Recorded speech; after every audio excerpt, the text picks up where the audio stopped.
Hey guys, this is Kenny here, and we're going to be diving into a Necromancer guide for the current patch of Diablo. I believe this is patch 2.4. I'm not quite sure what patch this is, to be honest with you.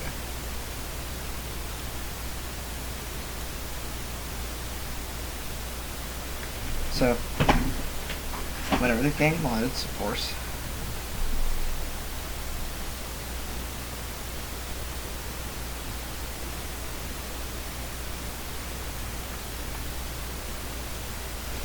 oh god.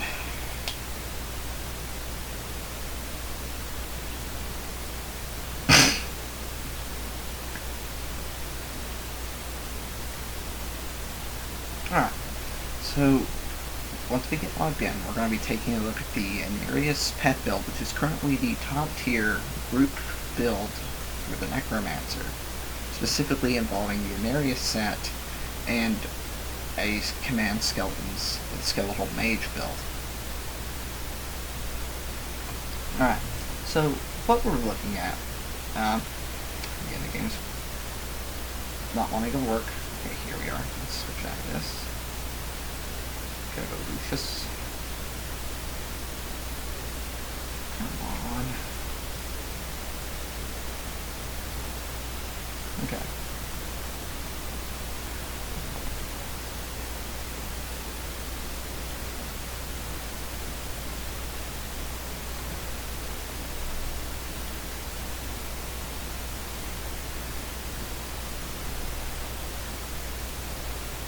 Alright. Again, this is the Inarius Skeletons Necromancer, or what it's referred to be called, or the Bone Storm Command Skeleton.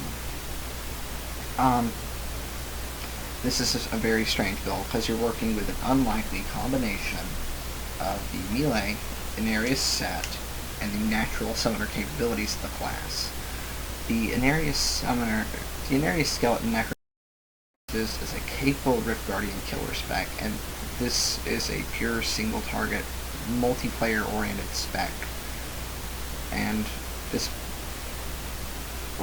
pure single target, multiplayer oriented spec only plays a part of a composition with an AoE damage dealing party member and support, so really it's bringing the single target that the other members lack.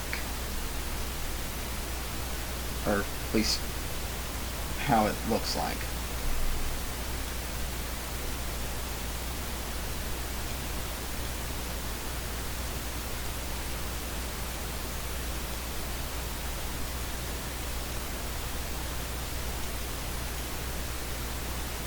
Alright, so let's get to the skills. We have, as a staple of this build, Rune Scythe with Cursed Scythe. Typically, for the weapon, you want Triangle's Corroded Bang. However, if you have it in the cube, that's fine. Just replace it, the weapon slot, with just a Skull Scythe. Ideally, you want your weapon in your cube to be, where is that thing? Radiant Shadow Hook for the passive. You're not going to be using Bone Spikes, that's out of the question, but it's the Maximum Essence passive. Tasker Theo is just a granite in pet builds. What you want in your jewelry slot is actually Crispin Sentence, because it also affects frailty, and it's just really good. The belt is the best in slot, and you wouldn't think that. Oh, you would think frailty, like the belt only affects Decrepify. Yes, but Rune Scythe with Triangle's Corroded Fang has a 100% chance to apply either Curse of Frailty, Curse of Leech, or Curse of Decrepify. And that's what makes this belt strong regardless of whether you have Decrepify on your bar. And the fact that it also, let's see, you had Decrepify with Borrowed Time, your Cursed Scythe, if it procced Decrepify, would be spreading Borrowed Time. If you have Frailty with Scent of Blood, for example, your Cursed Scythe, when it procs Frailty, will also spread Scent of Blood, increasing the damage of your command skeletons and your skeletal mage. the build we're taking for Skeletal Mage is unlike the Rathma build, which uses Singularity. We're using Skeletal Archer for the attack speed. It does decent damage, but it's the attack speed that makes that choice just better. It's better in general. For Blood Rush, we have really two rune choices, and the third one, really two third ones that are kind of up in the air. Potency is if you want the toughness, and you don't need the extra charge that Metabolism has. Hemostasis if you just want like no health cost, but not the toughness that Potency provides and the utility Metabolism provides. Transfusion if you just want to cheese things and like Blood Rush for like a huge pack and heal. Not recommended, but it's still an option. Metabolism is currently the best because the utility allows you to catch up with your group. Again, passive skills.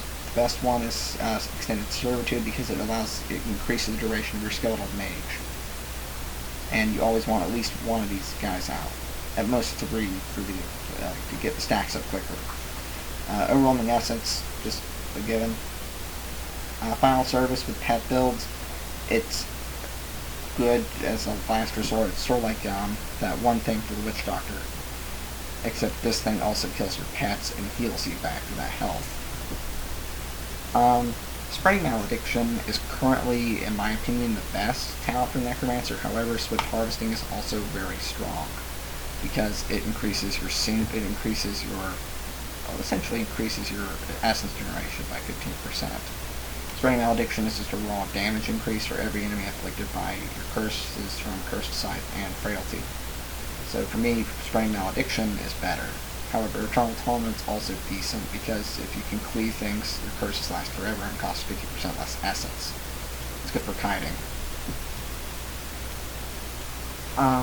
For the most part, this is your stock standard build. However, I run the exception to use Malediction. For Command Skeletons, typically with this build you're going to want to go for the most damage, but if you need the toughness, go for Dark Mending. Enforcer doesn't really do much of anything. It's actually one of the worst runes we have for this ability. Kill Command isn't bad. And Freezing Grasp is okay. It may be useful later on in like another future build. Skeletal Archer, like we said before, however in AoE situations you can run Contamination. There's nothing wrong with that. It's a solid rune. Singularity is another solid option if you need the damage in your build and your situation allows you to run Singularity. Another thing I wanted to point out, Bone Scythe obviously is the best for this build, but let's say you're running Rathma, you could easily swap it out for Bone Spikes with, let's say, Frost Spikes, or Siphon Blood with Power Shift. And you could just as easily have an effective range build. But Bone Spikes is better than Siphon Blood. Siphon Blood's actually the worst ability for primary. It's great for leveling though. Siphon Blood for leveling is really good. And for Bone Armor, this is, again, since you're running an Inarius build, Bone Armor is just a staple of the spec. You want to get your stack up as soon as possible. We actually have several options. The best one, arguably, is Dislocation. But if you need movement speed, you want Harvest of Anguish. And if you want the life, the life per second, or so your life regeneration, you want Thy Flesh Sustained. Vengeful Armament is also decent if you just want more damage, but these three, Dislocation being the best, Harvest of Anguish being neck and neck with it, and Thy Flesh Sustained being not much, about the same. And it's Harvest of Anguish, it really doesn't matter. I personally prefer Dislocation for the stun.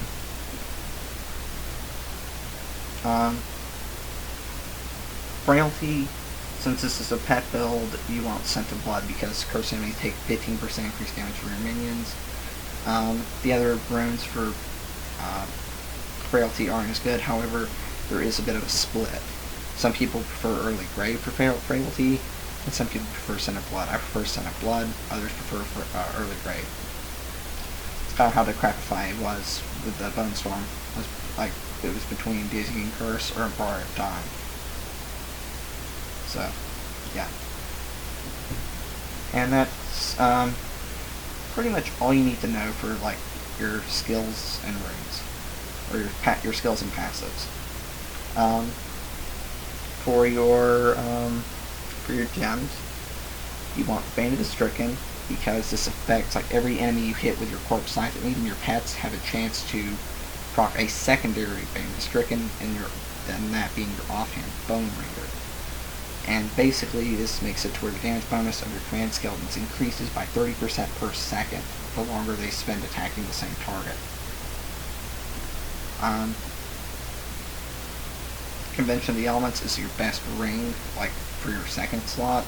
You can choose to put Crispins in here if you get an Ancient. Like if both rings are Ancient, Crispins rolled better. You equip the Crispins and put the Convention in your cube. But in my case, since the Convention for me is Ancient, but the passive is shit, and Crispin Sentence for me is also kind of a I'm just gathering mats to get it in my cube.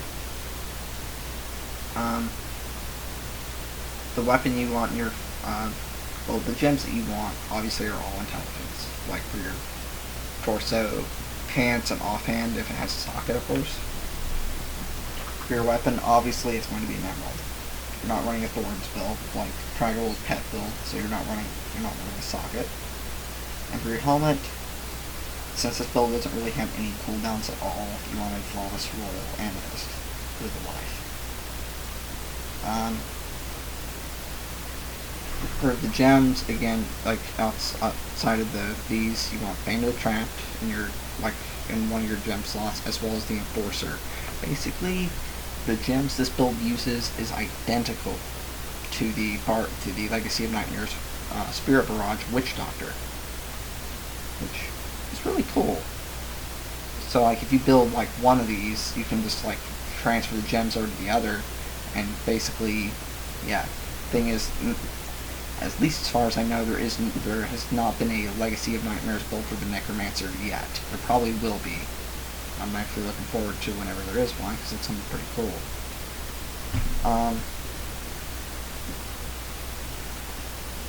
Let's just take a look here, because there actually has been some changes to other builds as well. I think, if I remember right, it's going to change to the Rathnus set, and I can't remember which thing they changed for it. I know it was something to do with something called the Devourer, but I don't remember what it is. I heard something directly in a chest plate.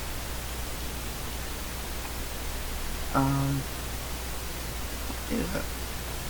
Probably the Bloodsong Mail, but I don't know if the Rathma uses Land of the Dead, but the Bloodsong Mail makes it to where when you're in Land of the Dead, Command Skeletons gains the effects of all runes and deals 125% additional damage. That's really, really good. But it's also a thing of, you gotta factor that thing dropping.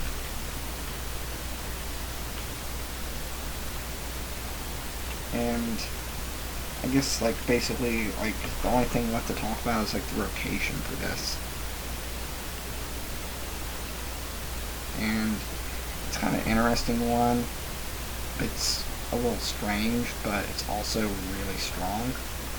It's like the Paragon points. Let's just look at that up. You want movement speed up to 25%, maximum essence, and then the rest in intelligence and vitality with whatever's left over, but really just dump everything in intelligence.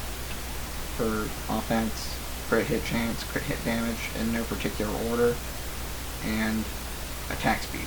Really, I think it's crit hit damage, crit hit chance, and then attack speed. For defense, life, armor, and resist all. And utility. It doesn't really matter with utility, although area damage is more important than gold find, of course.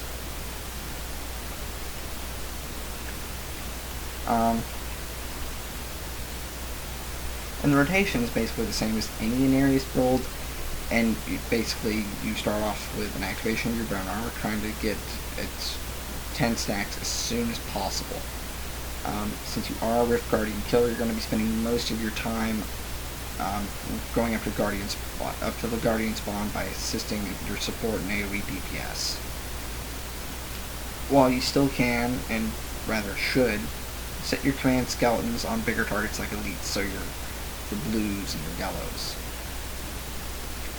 You're really going to be mostly debuffing enemies with Curse, Scythe, and Frailty. That's about it, and keeping up your pace with Blood Rush. Once the Rift Guardian spawns, stay on to maintain the damage bonus from your Bone Tornado, your Inarius 6-piece, and you close the gap with Blood Rush if necessary. You set your command skeletons on the Guardian and do your best to avoid death or a Final Service proc.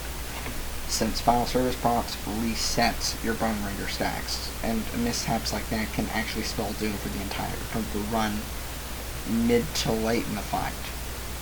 And never neglect to have at least one skeletal archer at your side, at least 3 minimum. At least that's how I always usually do it. You always want to have at least one skeletal archer at your side to maintain the attack speed bonus and keep the targets cursed with frailty and keep attacking with grim side to stack being stricken. And that's basically it. It's mostly just debuff after debuff. And that's one reason why Crispin's Sentence is so good in the cube, is just the damage increase. Because like Inarius build slow, like Bone Armor, like at least Inarius build alone slows things you get near. So it's just really good. And really Command Skeletons is really your primary damage of this entire setup. It's mainly due to the stacking mechanic of Bone Ringer Phylactery, acting in a way as a separate Bane of the Stricken. So in a way this build has 2 Bane of the Strickens. Really, this is also probably the top tier single target spec. And that's why, because of this, and because of Bone Ringer, you ignore every other rune for Command Skeleton, and you go straight for Frenzy. And like I was saying about Bone Armor earlier, like, how Bane of the Stricken works is it's mostly just spamming your side. Dislocation is the best rune to have because it basically makes Crispin Sense proc under your control, so you can control how it procs. It's really less important than slowing builds. So with good group coordination, you can easily run the speed boost of Harvest of Anguish or Recovery of Thy Flesh Sustained instead. So like in a group build, when you have 3 or 4, you can run with either of these, and it's not as valuable as that. Or rather, either of these, and this location is not as valuable. So if I was in a group right now, I'd be running with Harvest of Anguish for the movement speed. Your secondary source of summon damage is your skeletal mages, and they're not really as damage dealers, but they're buff banners. It's purely for the attack speed utility of the skeleton archer rune, and their maximum 10 stacks. So, let's see. Yeah, 3 up to 10 ton, 3 at 5, 3% at 5 seconds for 10 for a max of 10 stacks. It's 30% attack speed. It's really good. And the fact that and that's also one reason that makes Tasker and Theo even crazier. Skeletal Archer will add a massive 30% attack speed and really help immensely in reaching important breakpoints. There's one main difference. Unlike certain skeletal mage-centric builds, in this spec you don't need to reach the cap of 10 skeleton archers and devote a lot of attention and resources to their upkeep. You can easily just max out and keep up the buff even with a single archer out in the field. It's not like Singularity where you need a lot of mages. One of the weird things about this build, being a melee pet build, is in order to get in range of Tornado, you're going to make use of the mobility tool Blood Rush.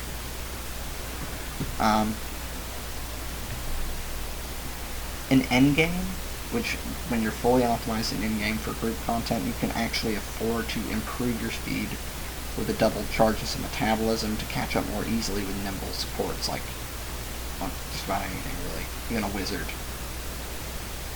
During pushes earlier in the season, you can actually fall back to the toughness string, like I was saying earlier. You can fall back to potency for brief survivability spikes every use. I find potency actually to be like kind of Like I prefer hemostasis over potency because you already have enough armor as is. So metabolism's better for me. Grim Scythe with the Cursed Scythe rune is probably the most utility-loaded primary skills that the Necromancer has. By default, it already has a chance to apply the base effects of all three curses, Decrepify, Leech, and Frailty, I believe, by 15%. And it basically makes it to where you don't need to slop them on your bar, in case you do it also in Karen's or Chosen Rune. So, in effect, you'll take like great advantage of it to spread the Scent of Blood effect, which is the main reason why we have it. The primary gets boosted further by Dragul's Corrosive Fang, ensuring the curse amplification and amplifying damage against affected targets. Basically, Grim Scythe always applies a curse and deals 200% more damage. Grim Scythe deals 200% more damage to cursed targets.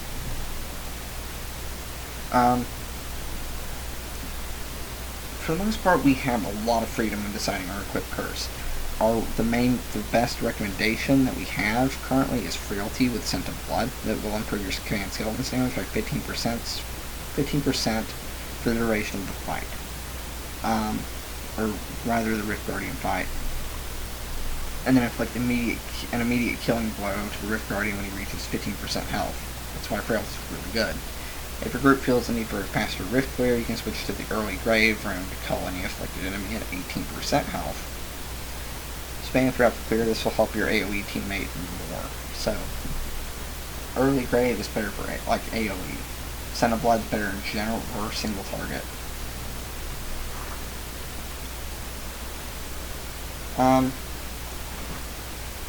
The build also incorporates the power of Ravina's Shadow Hook, scaling damage per point resource, and the inclusion of the flat essence increase in the essence. It's just a no-brainer. Whenever I get a good Shadow Hook, whenever I get a good Corrosive Fang to equip in my main hand, that Shadow Hook is going straight in the cube. This build again has a very breakpoint dependent nature, so that's one reason actually why Swift Harvesting is better. It just makes it easier to play. There's a lot of final room in the the final passive slot. The main, like what a lot of people recommend, including myself, is Final Service, since it will assist your survival during Rift Clear and save you the occasional mishap and death. However, this passive consumes your minions on proc and will reset your Bone Ringer stacks and effectively end the run in very high grade of rifts. On the upside, you can consciously force a proc immediately before a Rift Guardian to summon a fresh batch of skeletons and mitigate the 24 hit problem. And that's the problem with skeletons, is they only can sustain 24 hits, regardless of the severity. 24 hits on any of these guys, and they're dead. So sometimes teasing a Final Service proc is better. Alternatives for this slot are curse-oriented passives like Spreading Malediction and Eternal Torment. I personally like Final Service in this slot, and like Swift Harvesting, I prefer having Spreading Malediction or Eternal Torment over. That being said, there's really no reason why you can't use either. They're both very strong.